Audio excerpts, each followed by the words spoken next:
Faith, where a formerly Christian, currently atheist couple takes a deep dive into the experience of life after deconversion.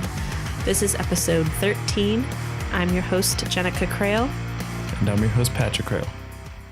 We're actually recording on a different night of the week tonight because last night we tried to start recording and couldn't even get through the intro because I was so off my game. Did not work. We gave up not very far into it. Yeah. Like we barely got the intro recorded. Yeah. And not even the full thing. I was so tired. I was tired. I was emotionally exhausted. I did a lot more Facebook and Twitter debating than I usually do yesterday. And that kind of takes a toll on me. It's not something that I thrive on at all. It makes me uncomfortable. I don't like it. Drama just kind of makes me uncomfortable. So I just wasn't in the right state of mind. So we got through the intro finally, where I actually said what I was supposed to say. Yeah, we actually nailed it this time. No, I mean last night we finally got through it, and then I just looked at you and I was like, I can't do this tonight. Yeah. But we nailed it tonight. Oh yeah, totally nailed it first try. Yeah. So we might actually make it through the show without having to do this a different night, which is good because then you might actually get it out on time. We might actually get it out on time. I was going to say, they have no control over this. I was going to say, you as the listener might get this on time, and then I switched it halfway through. Gotcha. Yep. So tonight we're talking about activism and why it is that we don't just have our own beliefs and mind our own business and let other people be. Shut up and sit down. Yeah. We speak up about our atheism. We speak up about issues that are important to us on social media, in person. We go to protests. We go to events, conferences. Why?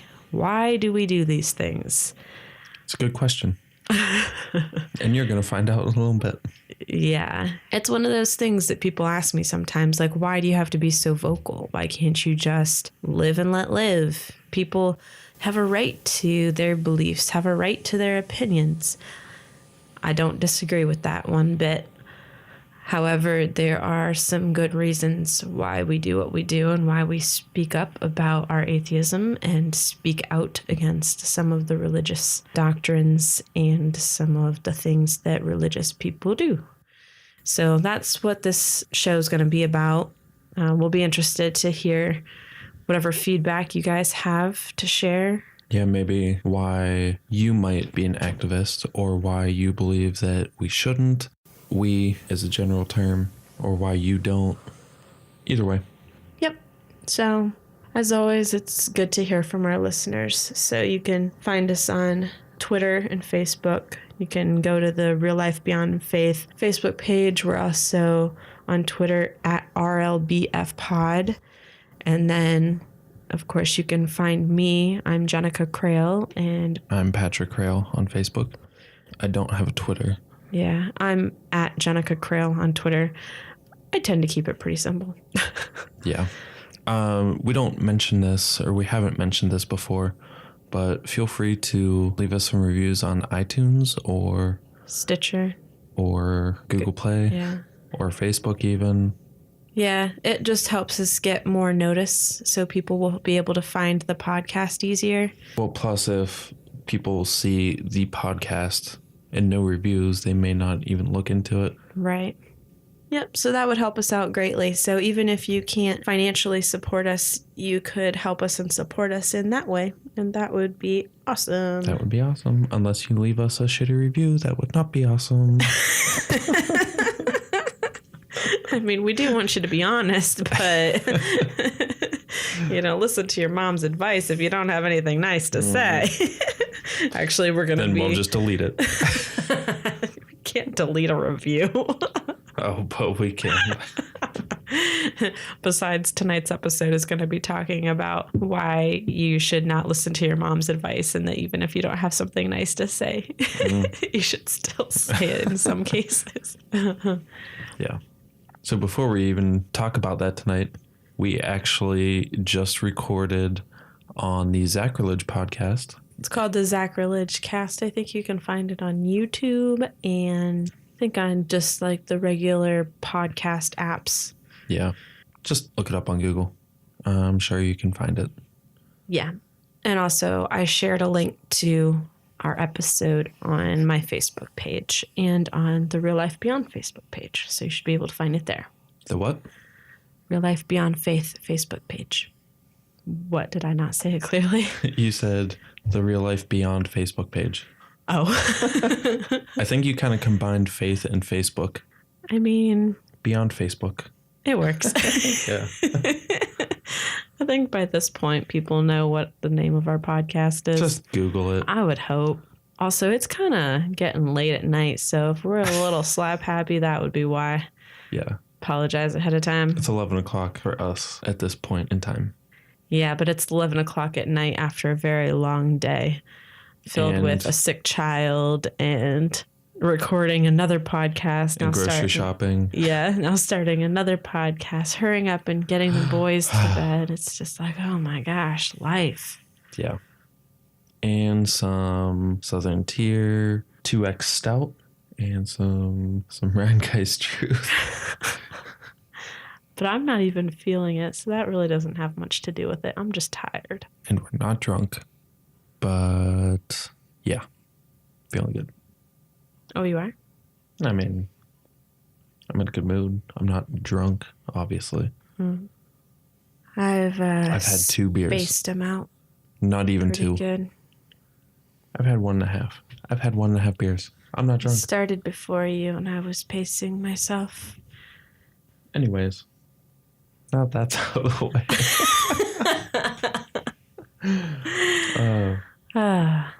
So yeah, before we get on to our topic of the evening or daytime, depending on when you listen, let's hear from some other podcasts, shall we? We shall. Let's do it. Hi, this is Trav Mamone, host of the By Any Means podcast. Join me every week as I interview bloggers, podcasters, writers, and activists about the intersections of atheism, humanism, racial justice, feminism, LGBTQ rights, and other social issues. You can subscribe to the podcast through iTunes, Spreaker, and Stitcher, and you can read my blog at freethoughtblogs.com/byanymeans. And remember, that's bi spelled B-I. Come take a listen to the musings of a queer humanist because, hey, aren't we all a little bi-curious?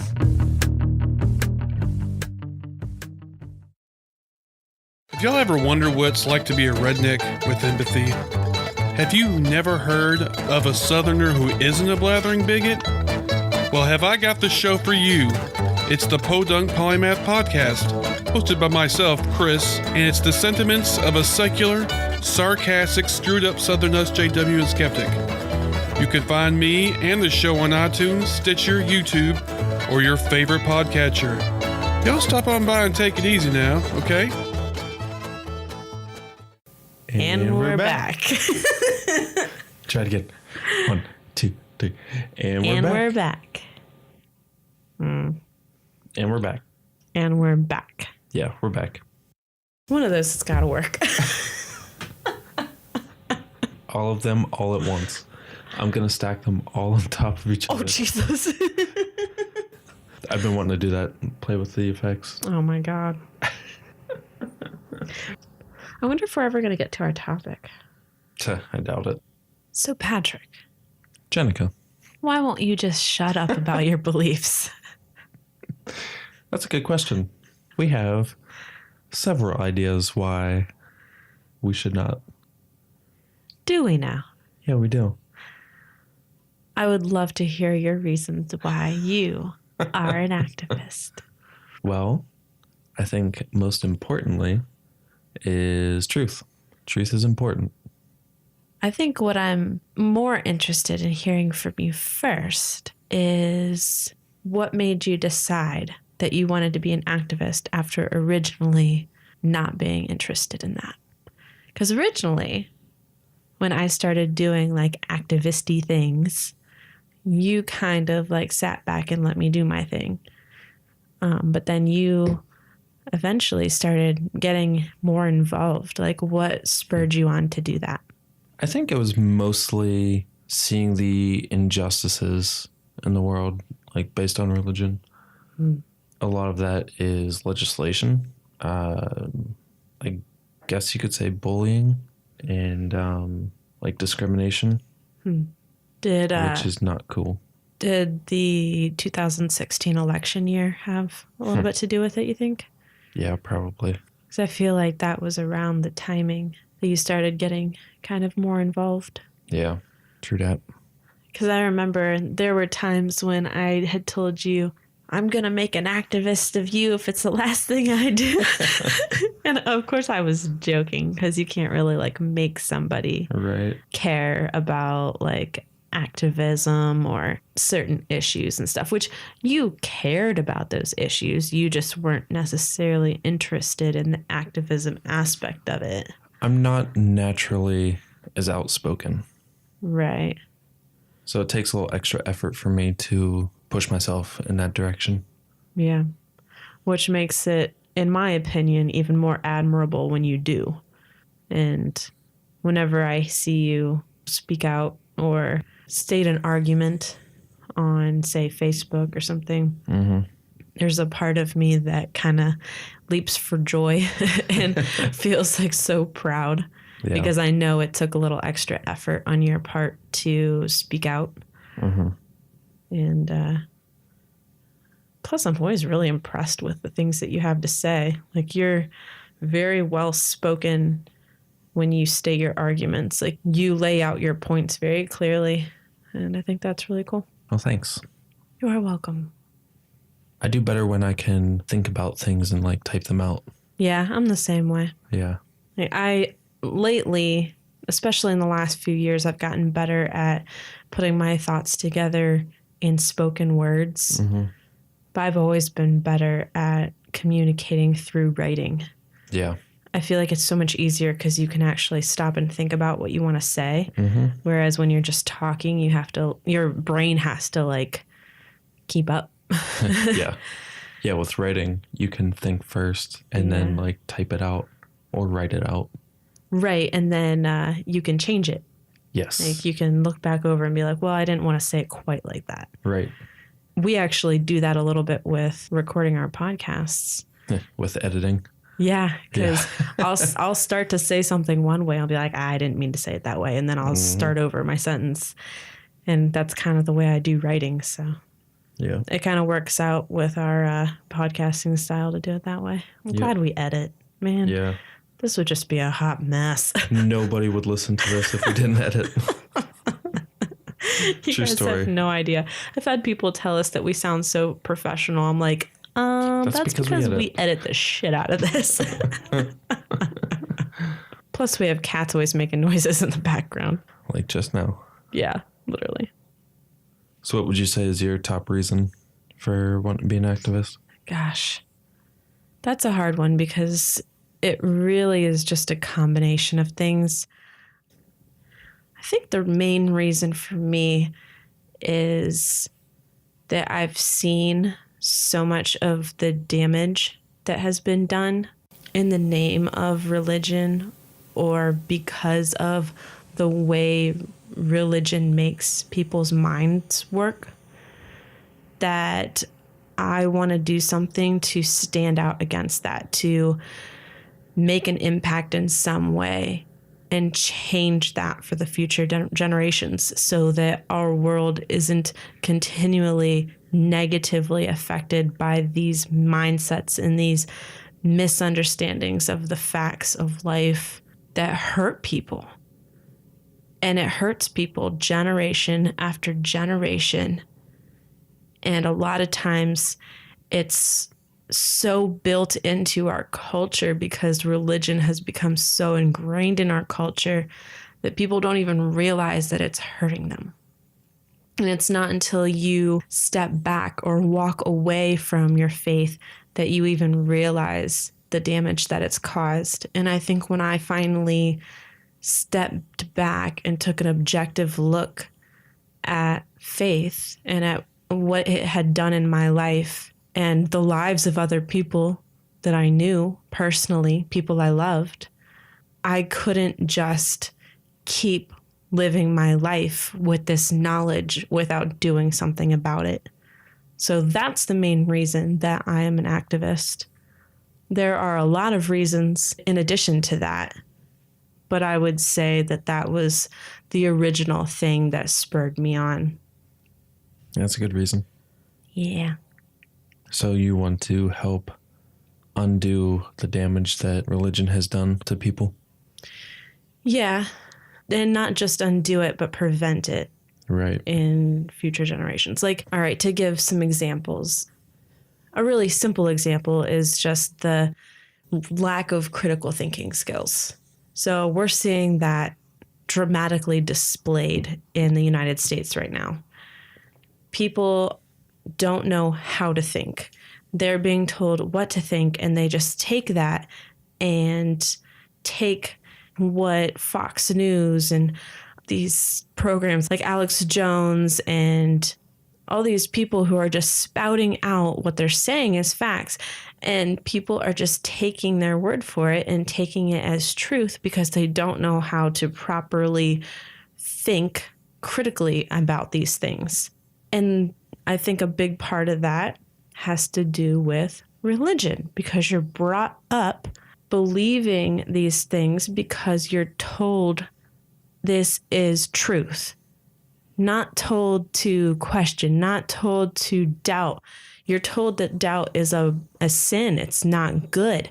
And so when you are programmed that way, when your mind is programmed that way, it's hard to then turn around and use those kinds of skills for other things. And then you end up believing a bunch of bullshit.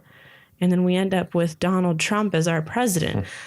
These things have major consequences. And I'm not going to blame religion entirely for the fact that Donald Trump is our president. There's a lot of factors that go into it. But one of those factors is the lack of critical thinking skills. And I think that that is in large part to do with religion. Yeah, I don't think religion's the source of it. I think it definitely has a correlation. Like, I think there can be critical thinkers who are religious. Oh, I agree. That's not what I'm saying. But yeah, in large, probably religion doesn't teach you to, I guess, think outside of what is being told to you. Well, you're taught that faith is a virtue, that believing something on faith is a good thing. And what is faith? Faith is believing something without evidence. And that it's dangerous to question it. Right. So how can that not affect the rest of your life? Right. It has to. Yeah. And it does. I mean, that's just one example of the damage and kind of a minor example of the damage that can be caused by religion. Another example is this fear of hell that is ingrained in a lot of people at a very young age, that even adults, once they no longer even believe in God or believe in religion, they are still terrified of hell for a little while, possibly even their whole life, because it's so ingrained in their psyche that they can't really shake it.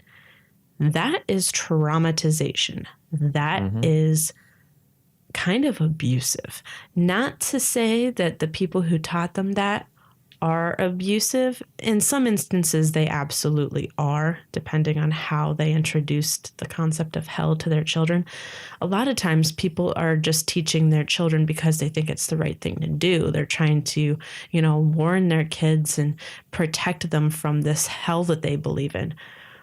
But I mean, it traumatizes children, and that can have a lasting, devastating effect in people's lives. Yeah. And I mean, people are being taught that if you choose the other path, you are going to hell. Therefore, people don't want to leave religion. They don't want to question it. And it's just a whole circular thing of reasons why people don't want to leave religion or even try to. Right. It's downward spiral. Yeah. And I mean, fear is not a good reason to make a decision on something. Pascal's wager. Right. Yeah. Pascal's wager is kind of a fear-based concept. Yeah. I don't know. Can you think of any other examples of the damage that religion causes that aren't already on our list of things we're going to talk about in a minute? I mean, there's one that kind of goes along with what we were just talking about, the whole fear thing. And in today's world, like the whole fear-mongering thing, especially in politics, where people will say that, oh, this aspect of the world is horrible, and just talk about how bad it is, and this is how it needs to change, and I'm going to be the one to be able to fix it. And then nobody looks into it or questions it, sees if it's really true. And then they vote for that person, and it's all based on fear. Yeah, and it's kind of the same tactics that are used in sermons. I just thought of something. Another reason. Because of how religious figures talk about atheists and atheism and how it's not necessarily true. Like, they always talk about how atheists are hopeless and they're scum and they're horrible people. And you always hear these testimonies about how people are always like down the dumps. They're, maybe abusing drugs or alcohol or just not doing great things. And then they turn to God and they attribute all of their bad behaviors to the lack of God. Mm-hmm. But in truth, I mean, yeah, there's those people, but that's not what atheism is. Like, they're teaching people that that's what atheism is, but it's not. So what I'm saying is atheism was the cause of those things. Yeah. So what I'm saying is they're saying that these people are bad, but that's our opportunity to prove to them that that's not what that's about. That's not who we are. Like, activism is our opportunity? Yes. Yeah, I agree.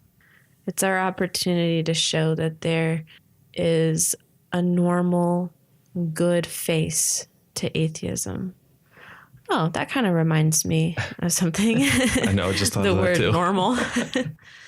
If you haven't heard of it already, there's a campaign called the Normalize Atheism campaign.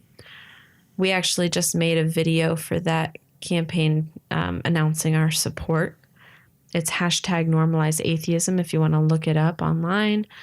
And basically, it's just an attempt to show people that there are good people, normal human faces behind the word atheism. And it's just an attempt to be like, hey, guys, like, we're people.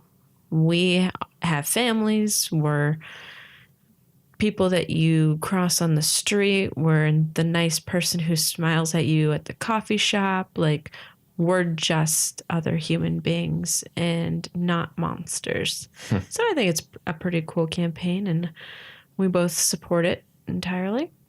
Yep. So check it out. I would say one of the biggest reasons that this is important to us, activism, is that not only does religion cause damage, but truth is important. You know? Yeah, kind of, a little bit. Yeah, kind of. I mean, honestly, for some people, it doesn't seem to have that much importance. Like, they would rather just believe what makes them feel good. Yeah. But I honestly think that truth holds significant weight. Mm-hmm. And it's important to believe what is true because it impacts, like, what you believe impacts every aspect of your life. Mm-hmm. And if what you believe is not true, that can have significant consequences. I mean, look at climate change. People have been denying that for years. Mm-hmm. And now we're seeing the consequences of our denial of what's happening to our world. And I mean, this can have catastrophic consequences for humankind, not just humans. Our entire world is in jeopardy because we denied the truth. So that's really important to me. It doesn't really matter what makes you feel good. Problem is, finding the truth can be scary. Yeah. Like that, I don't know about you, but for me, like even wanting to look for the truth as far as religion goes, it was a scary leap to potentially find out that what you've been believing your whole life isn't true. It's kind of a huge step, and it's kind of important. Right. And having to start from scratch. Yeah. Reanalyze everything. Yeah. Because it ties into like everything. Yeah. I mean, if you are putting your belief in God and your religion at the center of your life, it has an impact on literally every aspect of your life. And you have to start from scratch, which is what we ended up having to do. Mm-hmm. And that's a scary place to be. Yeah, it can be hard to come to that realization. It can also be hard to deal with the, I guess, consequences of what you find out and how that changes your life. But like you said, truth is more important than feeling good. Yeah. And the reason that ties into activism is because believing things that are not truth obviously has consequences. Mm-hmm. And so we want as many people as possible to believe true things so that we can impact our world in a positive way and make this a better world for the generations that follow us. Yeah, agreed. One of the other reasons we're doing this, being activists, is because one of the arguments I have is, why don't you just keep it to yourself?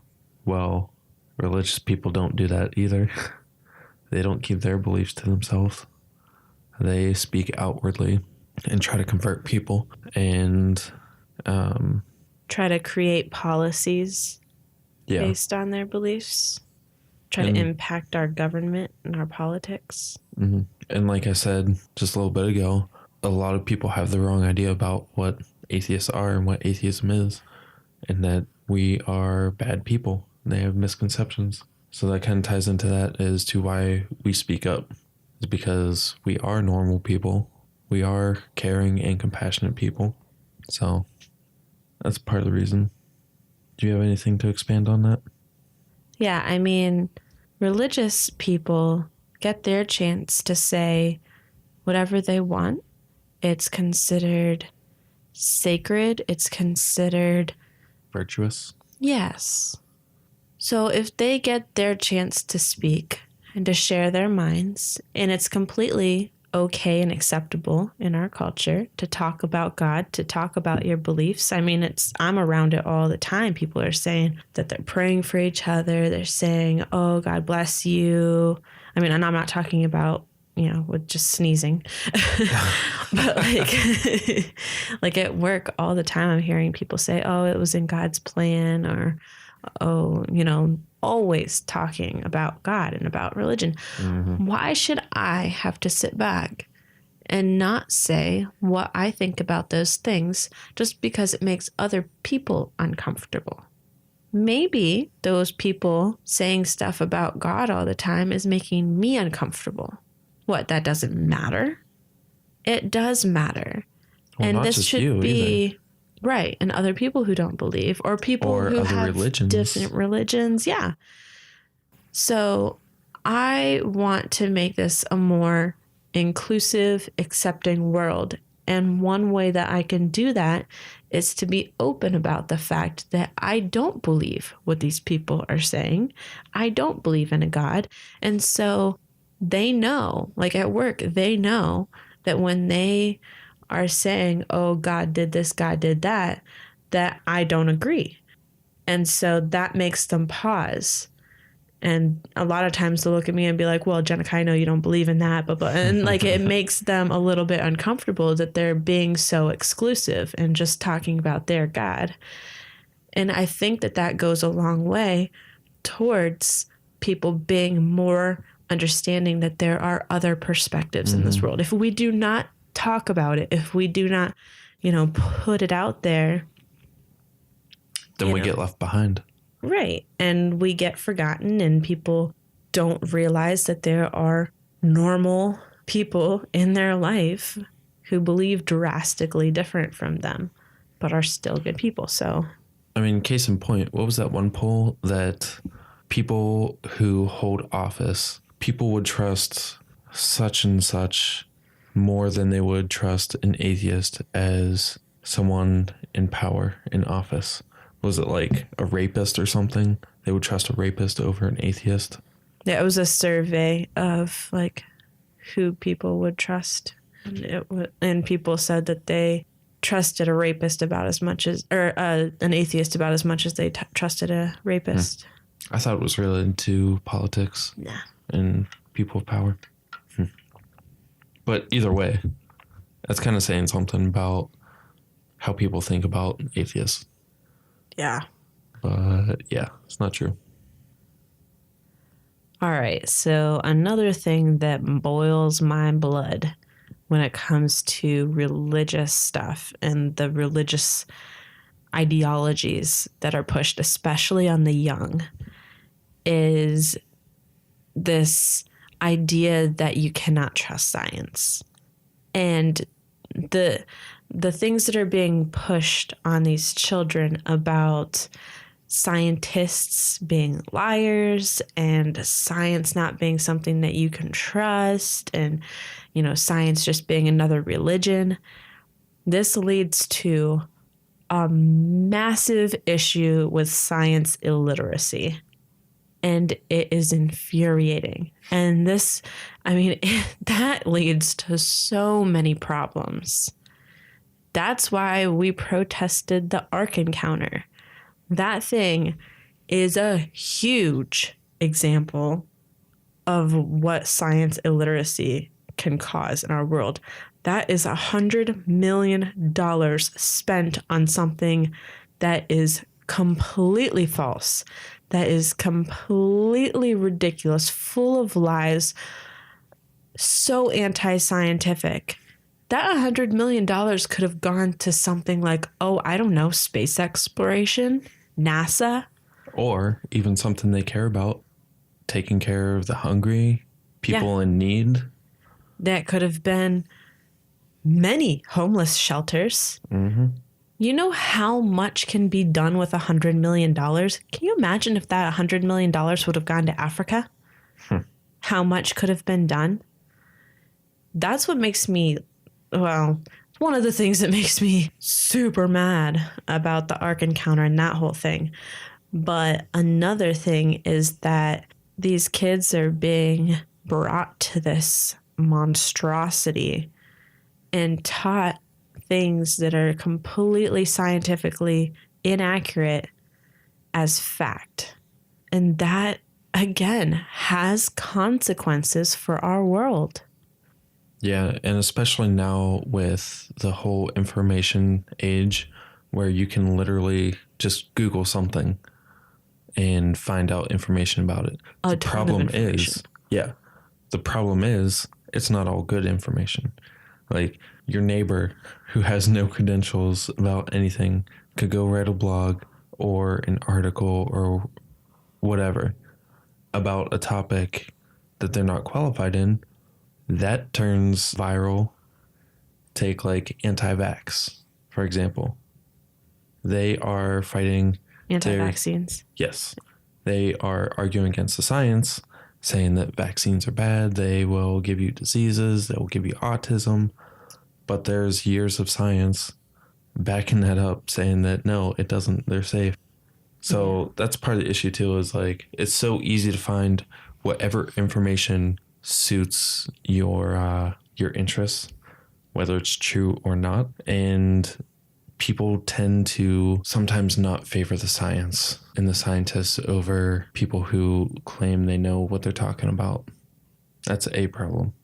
Yeah, and part of that problem is that people don't know how to find accurate information and fact check their sources, things like that. And that plays into the scientific illiteracy.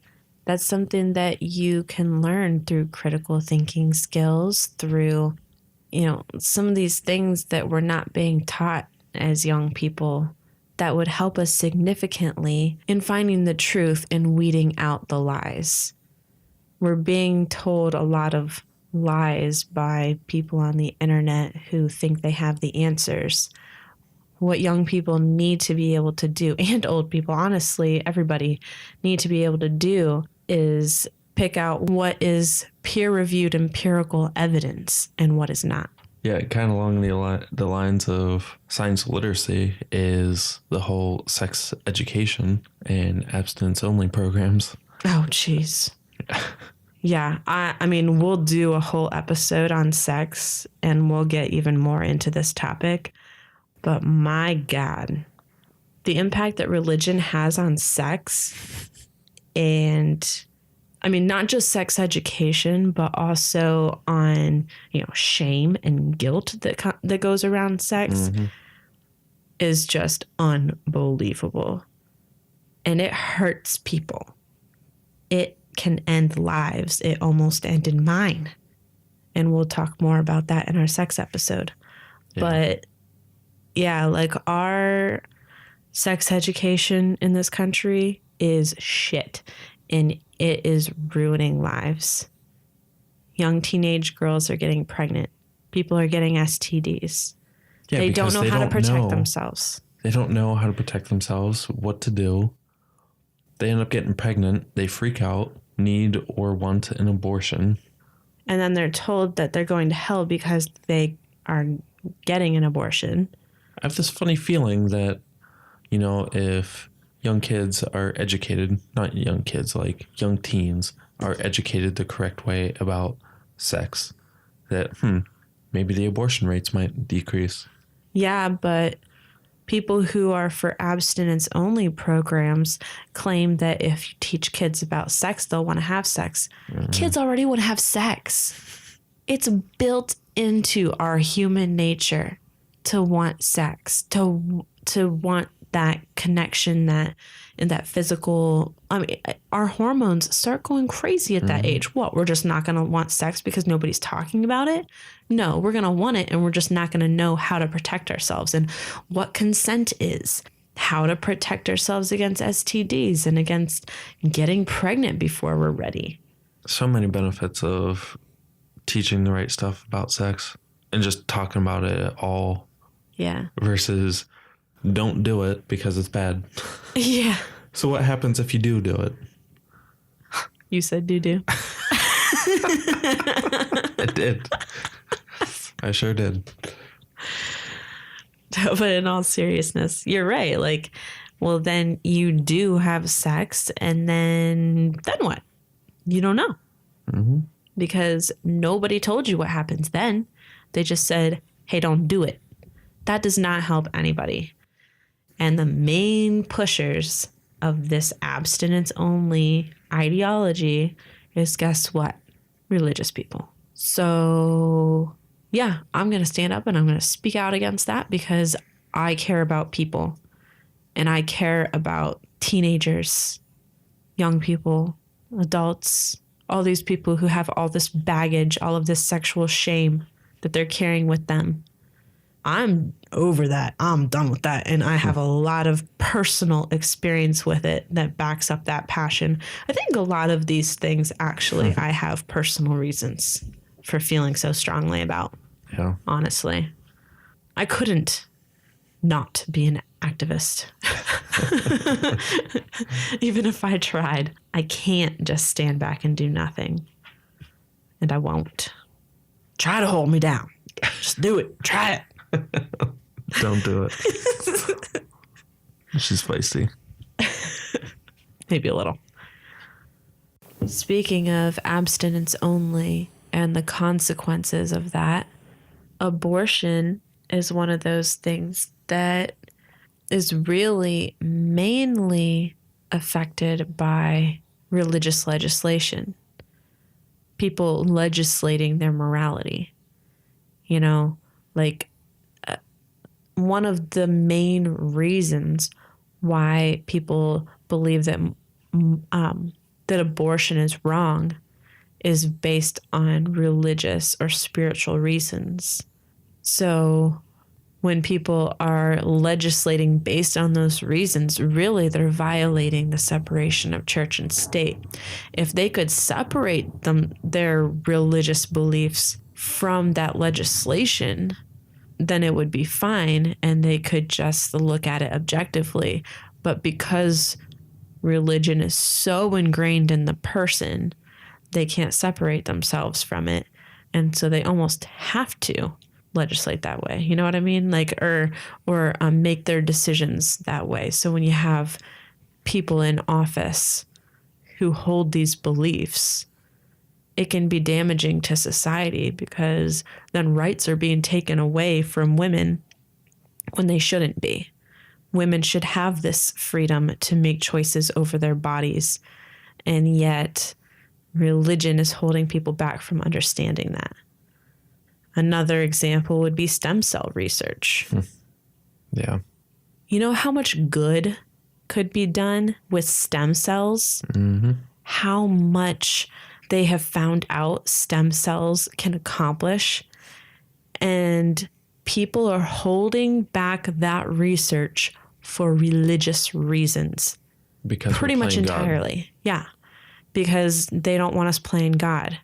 What? We could help blind people see. Yes.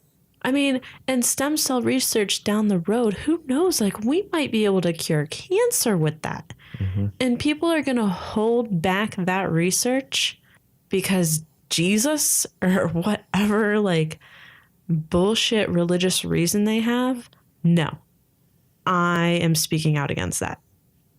And I will work my ass off to make sure that the separation of church and state stays in place. Yeah, not to mention nowadays, church is getting special treatment with like tax breaks. Right. Was it the Johnson Amendment? Where now they want to make it available for religious organizations to endorse political figures. But the churches and stuff. Yeah. The problem is because they are a religious organization, they don't pay taxes. Yeah, so they shouldn't have a say. Yeah. That's just crazy. And it's because Trump is trying to play to his religious right base. Yeah. And make them happy. I'm still confused how people think he's actually religious. He doesn't act like it at all. There's even video of him, I don't know how long ago, obviously before he was running for president, talking about him being pro-choice. And now he's pro-life. Yeah. Because it gets the votes. Yeah. That man is just, he's a bundle of lies. I don't believe a word that comes out of his mouth. I believe some, it's just not the good things. Right. I do believe that he would grab a pussy. I just don't believe him when he says he's a Christian. Yeah. So all in all, religion is divisive, and it also can drive wedges between relationships, between families. So that's another reason why we speak up, and kind of plays along with the whole like misconception about atheists and atheism and what people believe, or I guess don't believe, and that they are bad people. That's kind of what drives the wedge in between people or family members, is because the belief systems are so different from each other that they can't relate. Like they have trouble talking to each other and understanding the other side without, getting into an argument or disowning their family members. Well, and some religions actually teach that you should shun or disown your family members if they leave the faith or don't believe the way you do. Religion is incredibly divisive, even within itself. Different sects or different denominations having opposing viewpoints or differing interpretations on their religious text. It's divisive within, it's divisive without. It drives wedges within families because they, for instance, Christians believe in hell, or at least most Christians believe in a concept of hell, And if they have a family member who they believe is going to hell, that can be a very difficult thing to overcome in your relationship. That's a scary thought for them. Yeah. And I mean, if you think about it, it's hard to build a loving, compassionate relationship with someone if you think that you're not going to see them in the rest of your eternity. Like if the majority of your life, which is eternity, not this life, is going to be spent without them, it's hard to get close to them. It's hard to want to get close to them because you're going to lose them. Or every time you're with them, you feel like it needs to be an opportunity to witness to them or to, share the gospel in some way. And that can drive a wedge in the relationship because then that person doesn't want to be around you because you're constantly trying to, push your thoughts and ideas down their throat. So yeah, I think that a world without religion would be a better one. I don't think it would solve all the problems. Far from it. We can see that. Which is why we're not only activists when it comes to religion. We're also activists when it comes to social justice and just compassion in general, loving people, humanism, LGBTQ rights. All of these things are incredibly important to us. And if they're that important to us, why wouldn't we speak up about it? Why wouldn't we fight for those rights for people? Yeah. We have a voice. We have privilege. If I was just going to say we're privileged enough to be able to do this without getting at least harassment so far. Well, we might get harassment. We might get harassment, but we have the privilege of being middle-class white people in America who can get onto a microphone and express these feelings and these beliefs, and nobody's going to come through our door with a machete. Right. Yeah, I was saying we're not going to get death threats or, kidnapped. Yeah, we might get and then tortured. Yeah. It's not an actual physical threat in most cases for us. And so, with that privilege. So we can speak up for the marginalized. Yes. It's about that time. It is about that time. It is. Bedtime. You know what time it is? Well, I was going to say time to thank the patrons. Oh, yeah, that. But yeah, we should probably do that first. Also bedtime. We actually have a couple new patrons this week. As of today, actually. Yay. All right. The first one, well, I'm not sure if it's the first. A new patron that we have is Nick. Thank you for your support. That is awesome. Yeah, and thank you for your kind message today. I appreciate that. The other is Don. Thank you, Don, for your support. We appreciate you guys. We appreciate all of our patrons. And seriously, guys, the financial help that provides us, we can't overstate how important that is. And it's huge.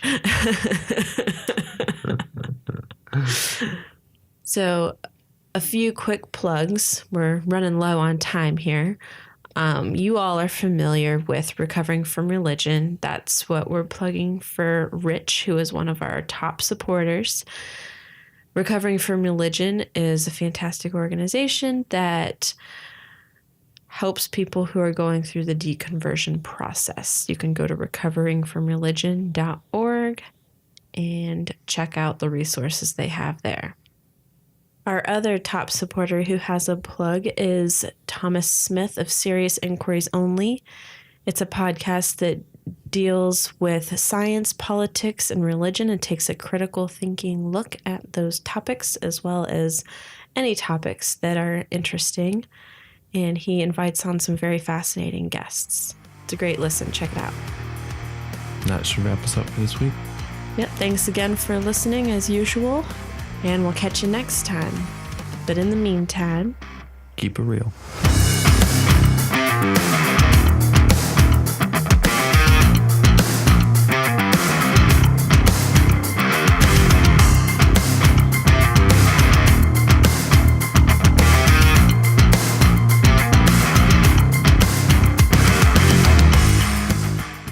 bitches be legislating my morality. I'm gonna go get a beer. Say what?